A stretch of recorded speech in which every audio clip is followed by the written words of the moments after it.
continuar. El día de hoy vamos a continuar con la clase que tuvimos con el grupo 4009 y que ahora vamos a continuar con el grupo 4008. Y retomando para aquellos que no vieron la clase, saludos a todas las personas que están en el Facebook. Estamos en vivo y en directo en estos momentos para toda América Latina y para todo el mundo en el Face. Y vamos a retomar el tema que vimos en la clase del grupo 4008 la semana pasada y que hoy le tocó al grupo 4009 la semana pasada y que hoy le tocó al grupo 4008 continuarla. La verdad es que hubo muchas personas que tuvieron dudas, que tuvieron observaciones respecto a esto. Me decían, hay gente que se quedó como picada, como si fuera una novela. Me dijeron, ¿por qué no continuó, doctor? Queremos saber qué está pasando, qué fue lo que sucedió. Y bueno, el tema es cirugía apical, ¿no? Y habíamos estado hablando acerca de la cirugía apical, estábamos hablando acerca de todo un poco, ¿no? Y bien interesante todo lo que podía suceder respecto a... Y Eso. bueno, pues el grupo 4000, voy a silenciar a todos, el grupo 4008, que es el grupo que el día de hoy son mis elegidos y son mis consentidos, pues bueno, les tocará volver a hablar, oír respecto a este tema, ¿no? Cirugía apical, qué interesante, qué bonito, y esta fue la situación que vamos a retomar. Tenemos una paciente, ¿sí? De 26 años, no, eran menos de 26 años de edad, género, porque a veces ponemos sexo y ya recuerden que el sexo es una determinante, el género es una condición también ya del ser humano, de ser masculino o femenino. Bueno, pues es una paciente con género femenino de edad de 23 años de edad. El diagnóstico es sistémicamente sana, esto sí lo vimos la semana pasada y bueno, pues lo que tuvimos la semana pasada es que a esta paciente se le había indicado hacer una apicectomía, ¿no? Y habíamos platicado de la cirugía apical, que el abordaje de la cirugía apical debe ser muy importante, que debe ser con un manejo de los tejidos, con las incisiones, el colgajo, todo debe ser perfectamente bien. Vamos a compartir pantalla para que lo puedan ver, ¿sí? Una paciente de, ¿sí?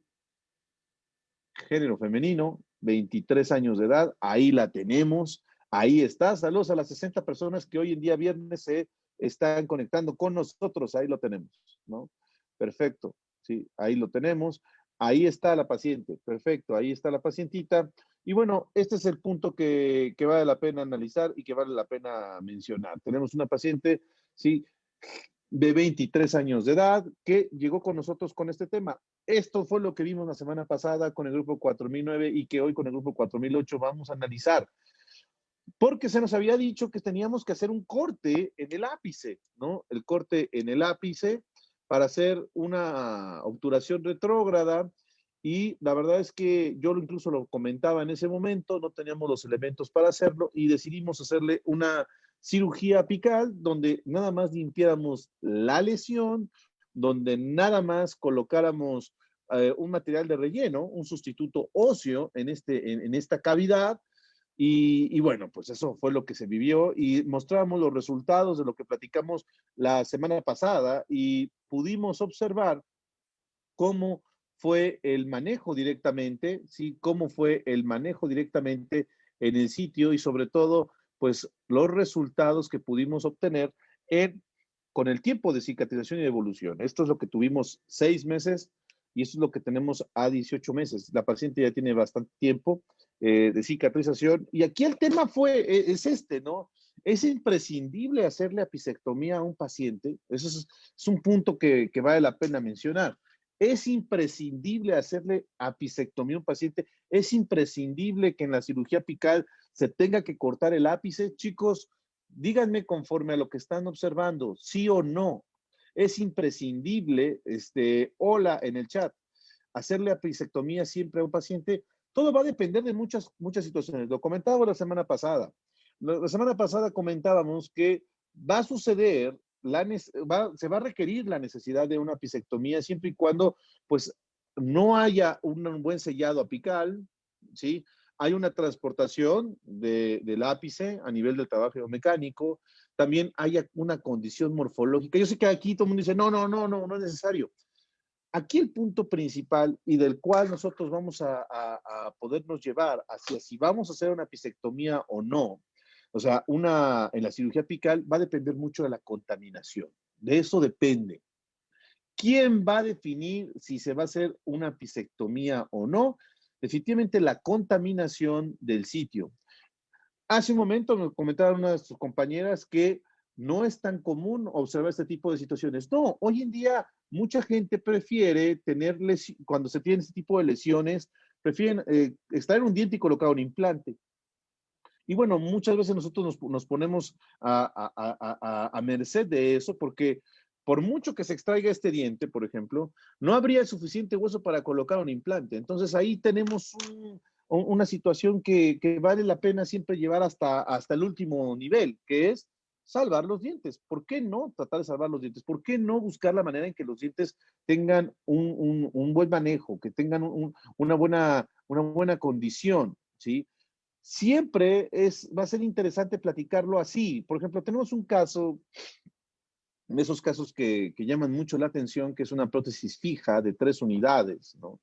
Recuerden el protocolo del abordaje quirúrgico, obviamente como dicen FADIR, dependiendo de la situación, tenemos una lesión apical, ¿sí? Esta paciente se presenta con un puente de 3 unidades que tiene una lesión apical, obviamente lo ideal es quitar este puente, etcétera, y ¿por qué no? Yo le comentaba que se colocaran implantes, pero la paciente pues no tenía las condiciones económicas. Esto es importante porque a veces decimos, no, pues es que la solución es un implante, pero ¿qué pasa cuando la persona no tiene dinero para eso? ¿No? ¿Qué pasa cuando la persona no tiene los medios para eso? Ahora, estamos viendo la lesión apical. Obviamente hay puntos que vale la pena mencionar.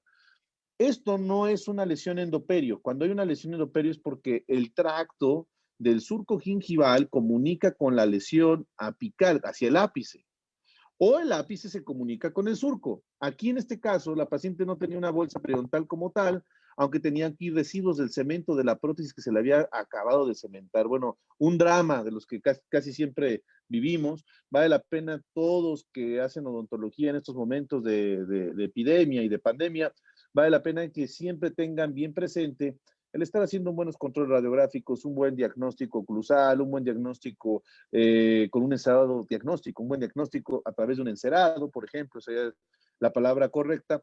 Y aquí vemos que hay una lesión apical, un aumento de volumen que no se veía, ¿sí?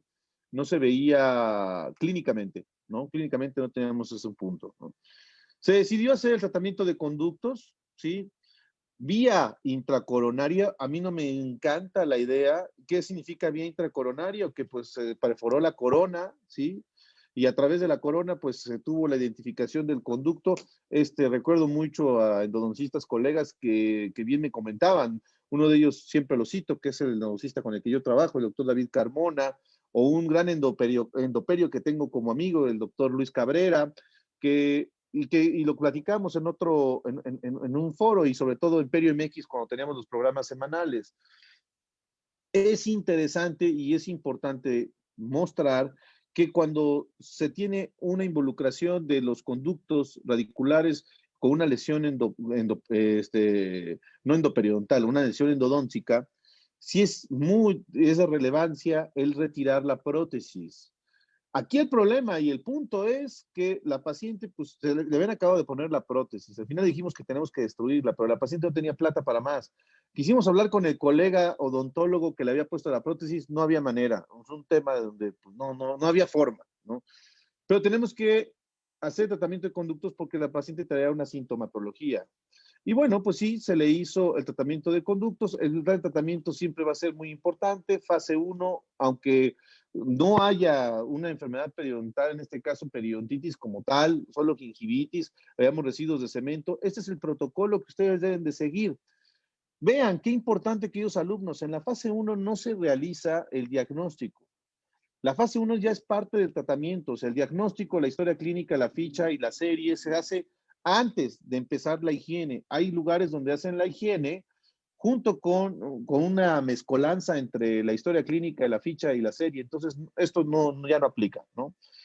El raspado radicular solo se realiza en periodontitis. La interconsulta tendrá que ser que con endo durante la fase 1, ¿no? Incluso es parte de la fase 1 la endodoncia. Es importante esto porque la fase 1 es una fase de desinfección a nivel periodontal, es una fase de desinfección y desinflamación de los tejidos. de toda la boca incluso, y es imprescindible mencionar que la interconsulta se tiene que realizar durante la fase 1.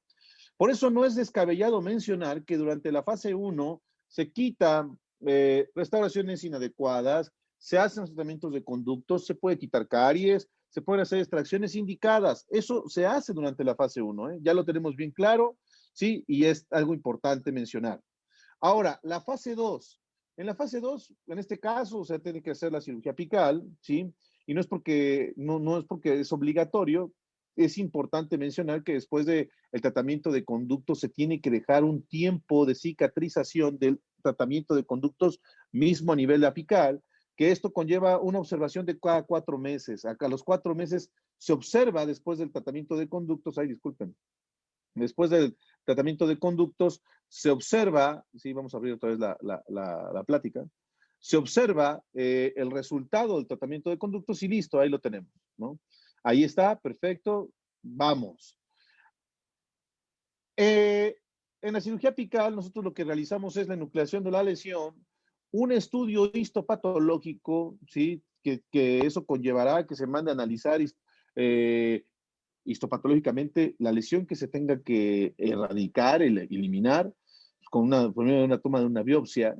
Y la terapia regenerativa, que de eso vamos a hablar el día de hoy, porque mucha gente me mencionaba en la clase de la semana pasada, cuando platicamos, por qué se regeneró o por qué pudimos llegar a este resultado sin necesidad de hacer apicectomía. Y mucha gente me mencionó que porque se colocó hueso, que porque se colocó membrana, que porque se colocó endogame. Yo sé que a lo mejor algunos de ustedes, chicos del grupo 4008, nunca han oído hablar de ello o a lo mejor lo han visto, pero nada más por encima. Pero déjenme decirles que el tema no es el biomaterial que se coloque, porque sí, definitivamente en este caso, lo platicábamos, sí colocamos un biomaterial, ¿no? Colocamos un biomaterial después de haber levantado el colgajo y haber cureteado y limpiado perfectamente bien, colocamos un biomaterial de relleno en el sitio. Pero también hay controles de gente que no coloca nada y de hecho de eso vamos a platicar si nos da tiempo esta clase y si no en la siguiente que tengan que seguir por YouTube y por Facebook y por todas esas plataformas que tenemos. Pero regresemos al caso. Entonces estamos viendo los protocolos que tenemos que realizar, ¿sí? Y es importantísimo que ustedes tengan presente qué biomateriales tenemos, con qué contamos, qué es lo que hay hoy en día en la literatura científica y qué es lo adecuado, ¿no?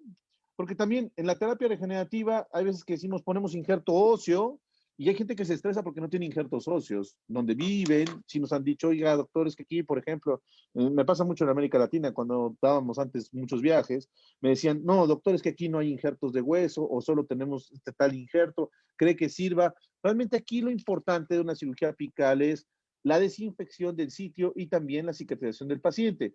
Efectivamente, después de haber colocado cualquier dispositivo biológico para regenerar, va a ser fundamental que ustedes tengan bien presentes los cuidados quirúrgicos, así como la sutura. Entonces, a mí no me encanta hacer una descarga por hacia mesial. A mí no me encanta, no me gusta, y no es que a mí no, sino hemos visto siempre a nivel cicatrizal que cuando tú haces una descarga por mesial, se llega a observar, ¿no? Muchos autores lo llegan a mencionar. Recuerden que la descarga es la liberatriz. Siempre que realicen una liberatriz, queridos chicos, tienen que hacerla a un costado de la papila. Todo este contenido va a estar disponible en la nube y en YouTube y en todos lados para que ustedes lo puedan ver cuando regresemos a la clínica que, pues bueno, no sé cuándo sea, pero así va a ser. Entonces, siempre se tiene que hacer un costado. Ahora, cuando una descarga se realiza por mesial, pero en la parte superior, o sea, en el maxilar, sabemos que puede haber mucho compromiso estético, pero en el caso de inferior, y cuando tenemos que tomar la primicia de que lo que queremos es ver esta zona, no hay problema con que la hagan por mesial. Ahora, el único punto que podemos tener aquí de conflicto es que hay estructuras anatómicas que pueden estar involucradas y que pueden generarnos parestesia, como es el caso del agujero o foramen mentoniano. Recuerden que el foramen mentoniano sí va a estar presente cuando nosotros medimos del ala de la nariz hacia la mandíbula, podemos poner un instrumento y entonces podemos ver dónde va a estar el foramen mentoniano y corresponde perfectamente a la zona de los premolares. Entonces, hay que tener mucho cuidado con no involucrar el foramen mentoniano. Este, obviamente, pues porque puede generarse parestesia. Y aparte lo interesante es que de los forámenes mentonianos es que se llega a fusionar con el periósteo mandibular, y cuando nosotros hacemos una descarga, ¿sí? Como la que estábamos observando hace unos momentos, cuando nosotros llegamos a hacer una descarga, puede ser sumamente conflictivo, y que incluso si hacemos un colgajo, diseñamos un colgajo, puede ser que seccionemos o lastimemos el nervio. Todo va a depender también mucho de la edad del paciente. La edad de esta paciente es de 56 años de edad. No podemos contar que a los 50 haya un patrón de resorción o haya una exposición del... El nervio siempre se va a ir exponiendo cada vez más conforme va pasando la edad de los pacientes, pero sobre todo en pacientes desdentados. Eso es algo muy interesante. Ahora, ¿qué tipo de colgajo tengo que diseñar, queridos alumnos? A ver, y de hecho aquí quiero que seamos bien honestos, chicos de 4008. ¿Ustedes creen que necesitarían una inducción y clases inductivas al respecto de bases quirúrgicas en periodoncia, o ya están bien claros, queridos alumnos de 4008? Coméntenmelo. ¿Qué tipo de colgajo sería el que ustedes diseñarían aquí? O sea, y son dos preguntas. ¿Qué colgajo? Cuando saludamos a las 100 personas que están en el Facebook, también nos pueden estar contestando las personas que están en el Facebook, y lo que contestan mis alumnos, porque no me están contestando, ellos están en el chat, seguro están pensando entre ellos, ay, ¿qué le contestamos a este güey? Ah, bueno, ahí están contestando. Sí, sí, sí. Saludos a Nidia Isabel, saludos a Joseph Vázquez, a Mari Hernández, saludos a Isabel Belvar, a Edgar Martínez. Si necesitamos más información de cirugía, ok, vamos a hacer algo de cirugía, claro, de bases quirúrgicas. Ahora, ¿qué colgajo sería el que vamos a diseñar? Laura Nava, Jacqueline Mancilla. Yo sigo saludando mientras me contestan, queridos alumnos, porque aquí tenemos a más de 100 personas que me dan el placer, el gusto, el gozo de estar en sus dispositivos compartiendo una materia hermosa que es la perio. ¿Qué tipo de colgajo? Les voy a dar una opción: espesor total o espesor parcial. Jorge Cuevas, saludos a Jorge Cuevas, que tiene un logo del Cruz Azul, ¿no? O sea, no entiendo, pero bueno, Jorge, pues qué bueno que sigas teniendo tu logo del Cruz Azul. A Juan y Rojas, a todos ellos, parcial, nada más parcial. Saludos a Perú, ¿sí? La mejor cocina del mundo, la mejor comida del mundo está en Perú. Parcial, solo me contestó un alumno de 30 y tantos posibles. Bueno, entonces aquí hay dos posibilidades: hacer un colgajo de espesor parcial, un colgajo de espesor total, ¿sí? Me comentan, están como un poco divididos entre parcial y total. Definitivamente, chicos, cuando nosotros tengamos una lesión que requiera, ¿sí? Que requiera de una manera, ya me están contestando, gracias a todos, gracias. Espesor parcial, siguen con el espesor parcial, creo que no tienen ni idea de lo que está pasando, pero lo vamos a ir platicando. Cuando ustedes tengan la necesidad de accesar, ¿sí?, a un sitio quirúrgico donde hay una lesión como la que estamos observando, esta lesión, queridos alumnos, ¿dónde está? ¿Está en el tejido blando o está en el hueso? A ver, coméntenme. ¿Dónde está esta lesión? ¿Está en el tejido blando o está en el hueso? Gente del Facebook, saludos desde México. Pues sí, claro, viva México, viva México. Saludos a todo México. A ojo de agua, está en el hueso, ¿no? La lesión está en el hueso. Entonces, el colgajo de espesor parcial no sería la opción, porque un espesor parcial solo expondría periósteo, ¿sí? O solo expondría parte del conectivo periósteo, que se llega a fusionar de una manera importante. Recuerden que el periósteo es esa pequeña membrana que se fusiona con el hueso, esa pequeña membrana que se fusiona con el conectivo. El periósteo es una membrana que se fusiona con el conectivo y que recubre al hueso, ¿sí? Entonces, pues aquí nosotros vamos a realizar un colgajo que no nada más involucra al periósteo, sino que nos ayuda a acceder al hueso, y entonces por eso es un espesor total. El colgajo de espesor total nos va a dar un acceso directamente al hueso. Y pues bueno, ahí estamos perfectamente, y entonces fue lo que hicimos, ¿sí? Fue lo que hicimos un diseño de colgajo de tal suerte que se hicieran incisiones intracirculares. Las incisiones intracirculares respetan de una manera muy oportuna, ¿sí?, el festoneo, y también respetan la altura de los márgenes gingivales, para que así no se lleguen a ver deteriorados y que no se dé una recesión gingival. Lo platicamos en la clase pasada, que hay colegas, que hay libros de colegas que indican que se pueden hacer incisiones a nivel de la línea mucogingival o unión mucogingival, y que hay incisiones que se pueden hacer en semiluna, etcétera. Nosotros recomendamos que nosotros recomendamos que se haga un festoneado a nivel intracircular. Ahora, lo interesante es cuando haces la incisión a nivel intracircular, tienes que contactar hacia el hueso, o sea, tienes que llegar hasta el hueso, llegas hasta el hueso, vas haciendo el festoneo y haces la descarga, y la descarga se realiza, ¿sí?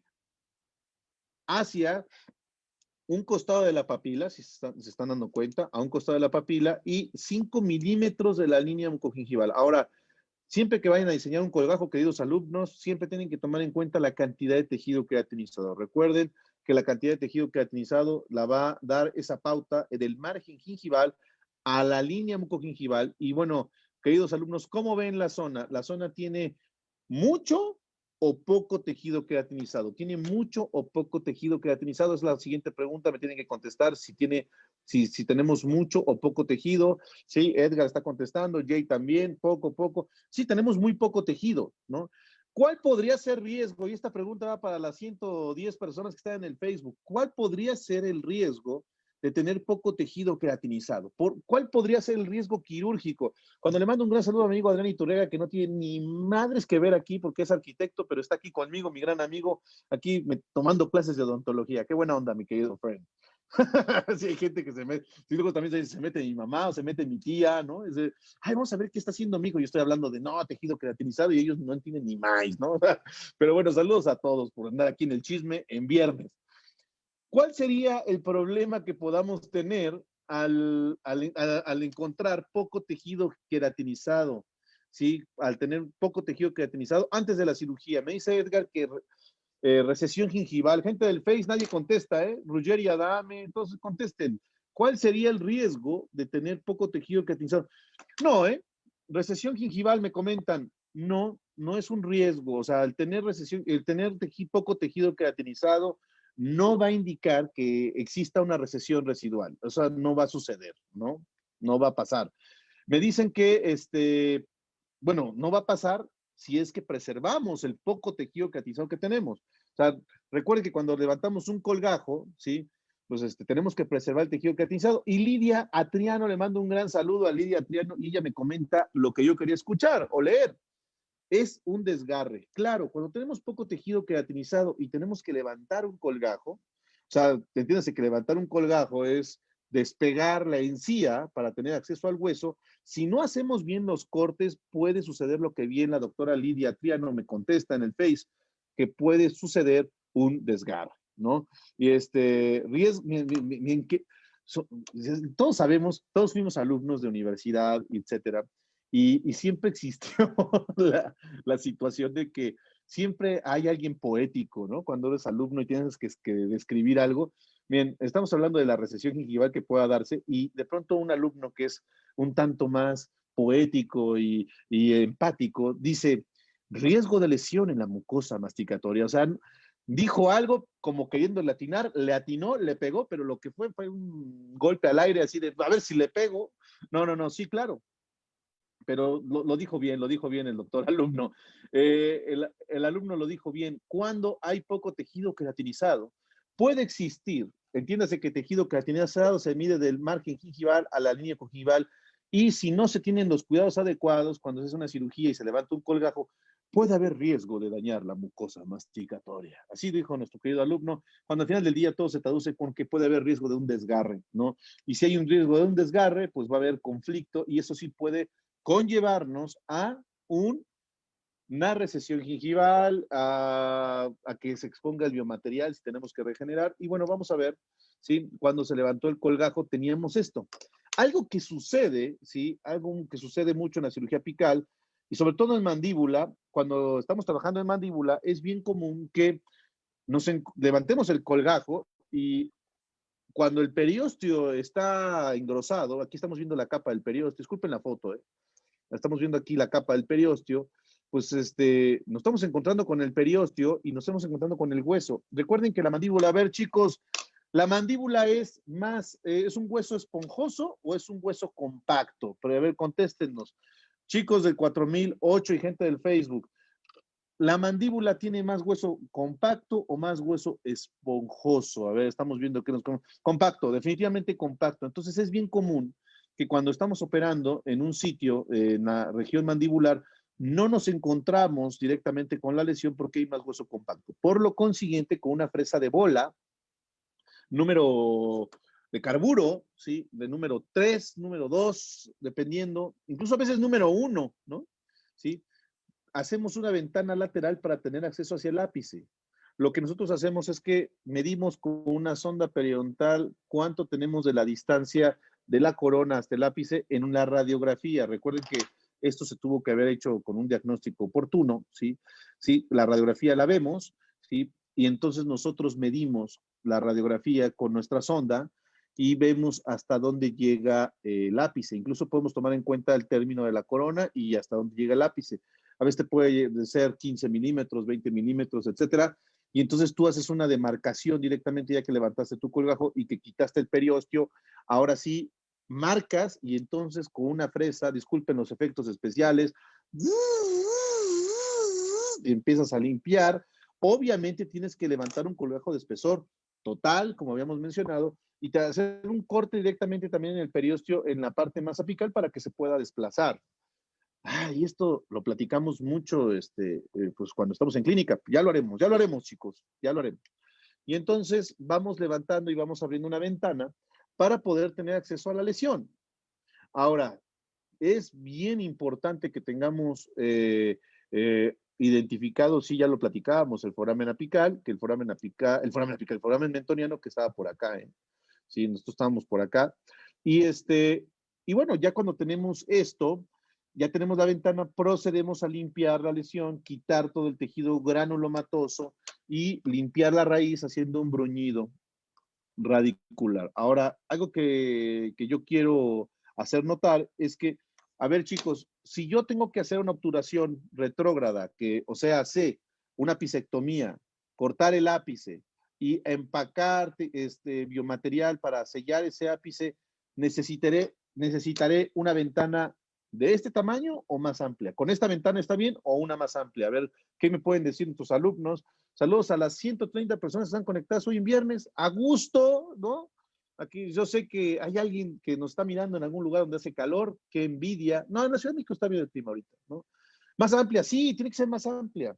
Ese es un tema que puede ser, que puede ser conflictivo, chicos. Saben que por la simple y sencilla razón es que si tú tienes que hacer una ventana más amplia, tienes que cortar más tejido, ¿no? Y si cortas más tejido, pues obviamente pues hay más daño que tú estás haciéndole al organismo. Entonces, hoy en día los conceptos de mínima invasión nos indican que si hay una buena desinfección del sitio a instrumentar, en este caso el ápice, si está bien desinfectado el ápice, si esté bien manejado el ápice, pues, y hay un buen sellado, no hay necesidad de hacer una apicectomía dolosa o arbitraria o flagrante. Con el simple hecho de que tú desinfectes, vas a preservar mayor tejido. Ojo, no estoy en contra de la apicectomía, ni estoy en contra de la retorturación, solo que sí estoy en contra de procedimientos que puedan sobreexponer, ¿sí? La condición biológica de los tejidos en su cicatrización. Se escuchó muy bonito, pero es la realidad. Y estamos ahí. Entonces, lo que hacemos es limpiar perfectamente bien el ápice y nosotros decidimos, bueno, ahí está ya limpio el ápice, nosotros decidimos rellenar el espacio. Ahora, ¿con qué estamos rellenando el espacio? ¿Qué es esto? ¿Qué es esto? ¿Qué están viendo aquí? ¿Estas partículas de qué son? ¿Sí? ¿Con qué rellenamos el espacio, el hueco, la cavidad? ¿Con qué? ¿Con qué?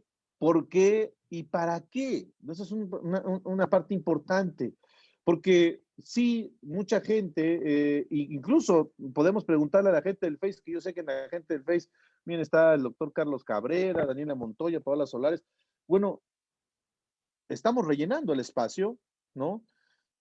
Con un injerto o con un sustituto, en este caso, un sustituto óseo, ¿no?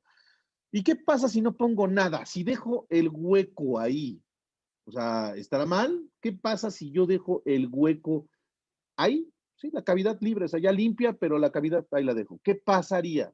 ¿Estaría yo actuando mal? ¿Sería una negligencia médica? ¿Qué opina Gary Alejandro Girón y Julio Quispe? ¿No? Si estoy mencionando los que están en el Face. Si lo dejo ahí, ¿estará mal? Si lo relleno, ¿tendrá que ser necesario? Ahora, si pongo hueso, se genera una infección, nos dice Vázquez Joseph. Si no pongo nada, se genera una infección. No pasa nada. ¿Podría cicatrizar? Está contestando Anet Guadalupe, Alcántara Hernández. ¿Podría cicatrizar aunque no se ponga relleno? Claro, va a cicatrizar. Está viva la paciente, ¿eh? Sí. Habría una regeneración ósea tardada. Ojo, ya lo hemos platicado en Imperio MX Academy acerca de la regeneración y la regeneración solo la tienen los seres vivos, dos seres vivos en la faz de la Tierra, que son los reptiles y, y algunas de mis familiares, no voy a decir quiénes. Importante esto. Hay gente que dice que no se tendría buen soporte si no se coloca injerto. Hay gente que nos dice en el Face que puede haber pérdida de huesos si no se pone injerto. Hay gente que nos dice que puede haber un proceso infeccioso, más bien nos preguntaron. La verdad es que si no colocamos nada, no es que tarde más la cicatrización, porque también, ojo, el injerto de hueso, ya lo platicaremos, están saliendo muchos temas que ya vamos a platicar en las clases. Si colocamos un injerto de hueso, ¿sí? Si rellenamos el espacio, no quiere decir que porque coloques un biomaterial, sea cual sea, por eso el paciente va a tener mejores condiciones, ¿no? O sea, no por eso, ¿eh? El injerto de hueso, el sustituto óseo, hablándolo así, el implante de hueso, que hoy ya podría llamarse así, pero hoy son sustitutos, no, no porque sean comparados, porque incluso hay gente que lo ve así, hay sustitutos óseos que cuestan, no sé, $100, hay sustitutos óseos que cuestan $300. ¿Cuál será mejor? ¿El precio lo indica? No. Aquí el punto es, biológicamente, ¿qué indicaciones puede tener?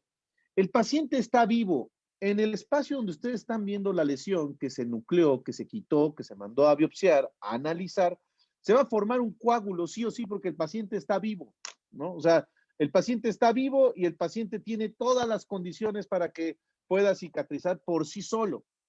Ahora, un sustituto óseo no es que vaya a ayudar a que cicatrice más rápido, más lento. Va a tener las propiedades de poder coadyuvar en un proceso cicatrizal, o sea, auxiliar un proceso cicatrizal de tal manera en que se dé una diferenciación ósea, o diferenciación celular hacia una reparación ósea.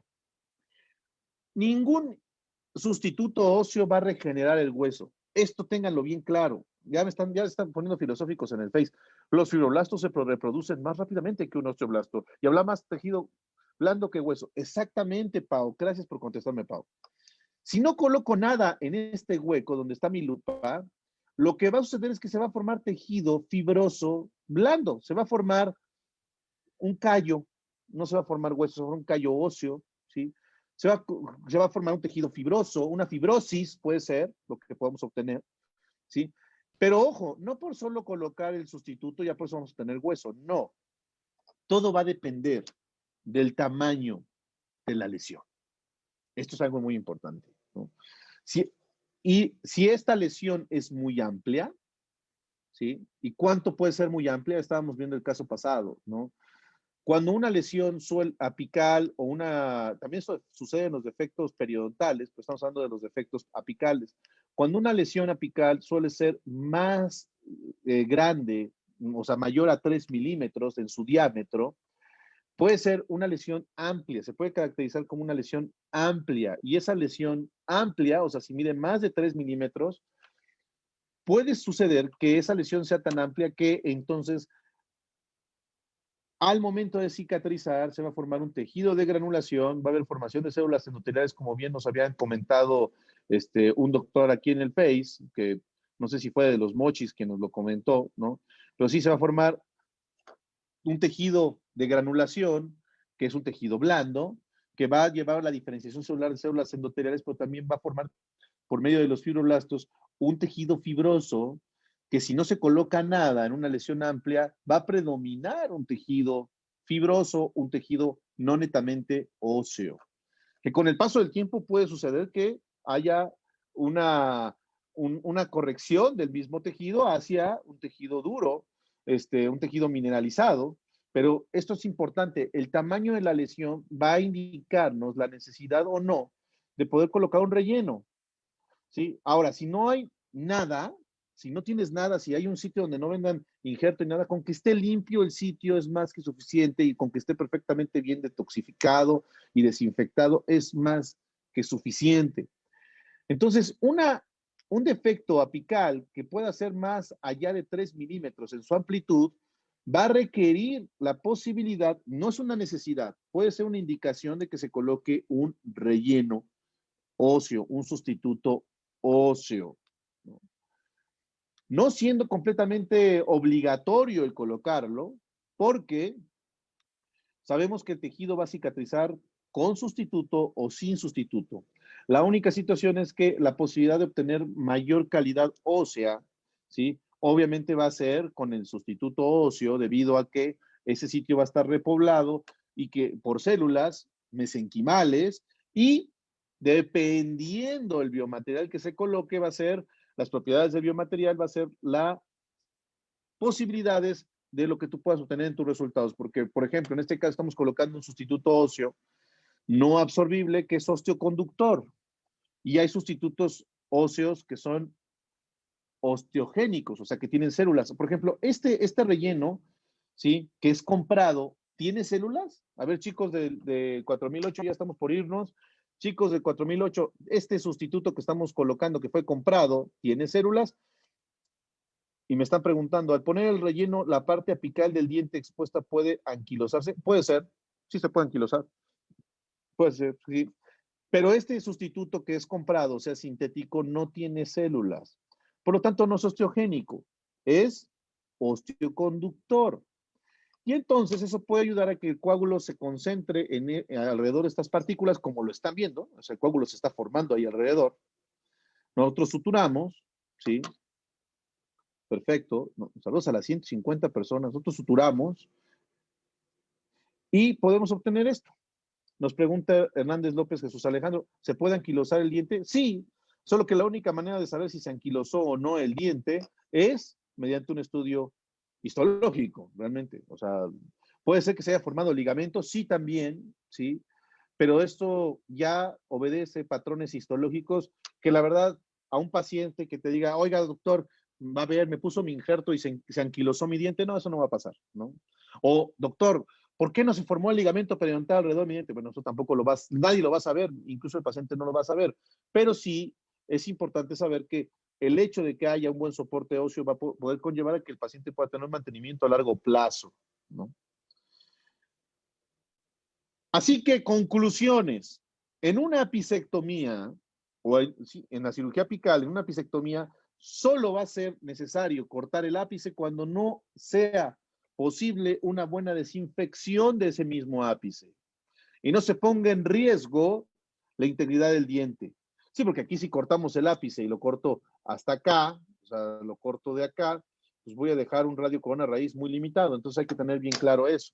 Otra, que del tamaño de la cavidad que se tenga en el sitio apical, se va a tomar la decisión o va a ser un patrón de consideración para colocar un sustituto óseo o no, o alguna estrategia regenerativa, lo cual lo seguiremos platicando más adelante. Bueno, queridos alumnos, no sé qué les haya parecido la clase del día de hoy. Muchísimas gracias. Gracias a la gente del Face. ¿Alguna duda, pregunta? Estamos aquí contestando preguntas. Y mientras que hay preguntas, pues saludos a todas las personas que nos están mirando. Qué bonito viernes, el último viernes del primer mes del año. O sea, ya se fue el primer mes del año. Así que, pues ahí se va a ir todo el año, ¿eh? No hay preguntas. Bueno, pues muchísimas gracias. Tengan, chicos del grupo 4008, cuídense mucho, cuiden a su familia. Si salen con todas las medidas de protección, ya saben, estamos en medio de una situación que estará en los libros de texto de toda la historia de la humanidad. Y bueno, pues nosotros estamos escribiendo esta historia y la van a escribir quienes sobrevivamos a esto. Así que cuídense mucho. Les deseo todo lo mejor, un buen fin de semana y saludos a todos. Cuídense mucho, buen fin de semana.